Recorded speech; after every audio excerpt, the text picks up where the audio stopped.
నాతో నలుగురు రండి, నేను కలెక్టర్ గారి దగ్గర స్వయంగా తీసుకెళ్తాను. నేను కలెక్టర్ గారి దగ్గర నేనే స్వయంగా తీసుకెళ్తాను.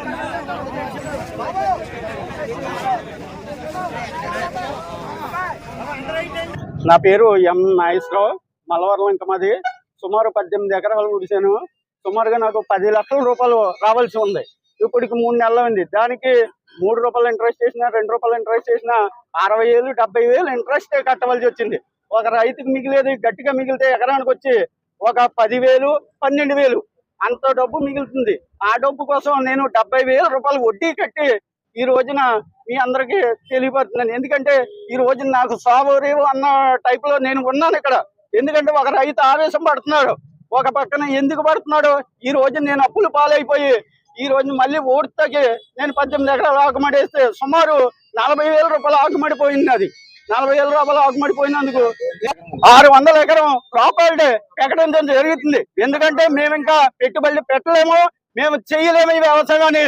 నిర్దాక్షిణ్యంగా చెప్పడం జరిగింది. నేను ఇంచుమించు మా గ్రామం అంతా కూడా మీ మీడియా వాళ్ళకి అందరికీ చెప్పేది ఏంటంటే మా గ్రామం అంతా కూడా 600 ఎకరాలు ఈ డబ్బు పడినందుకు మానేస్తున్నానని మీ అందరికీ తెలియజేస్తున్నాను సార్. ఎం రామాంజనేయులు, ఆంధ్రప్రదేశ్ కౌలు రైతు సంఘం పశ్చిమ గోదావరి జిల్లా ప్రధాన కార్యదర్శి. ఈ రోజున ఈ జిల్లాలో రావాల్సినటువంటి ధాన్యం బకాయిలు ఏవైతే ఉన్నాయో ఇవి తక్షణం ఇవ్వాలని నరసాపురం జాతీయ రహదారి పైన ఈ చిట్టవరం వద్ద మేము రాస్తా రోకోకు తిరిగాము.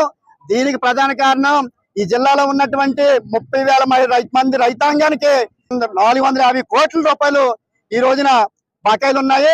మరి దీనికి సంబంధించి 1 కాదు 2 కాదు 3 కాదు 4 నెలలు జరుగుతుంది.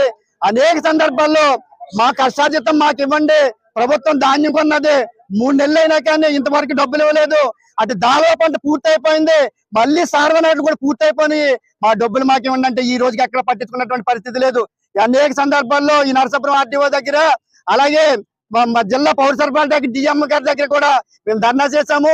సాక్షాత్తు రాష్ట్ర స్థాయి అధికారులు కూడా ఎవరైతే ఉన్నారో ఫైనాన్స్ అధికారి గారు గతంలో మాకు హామీ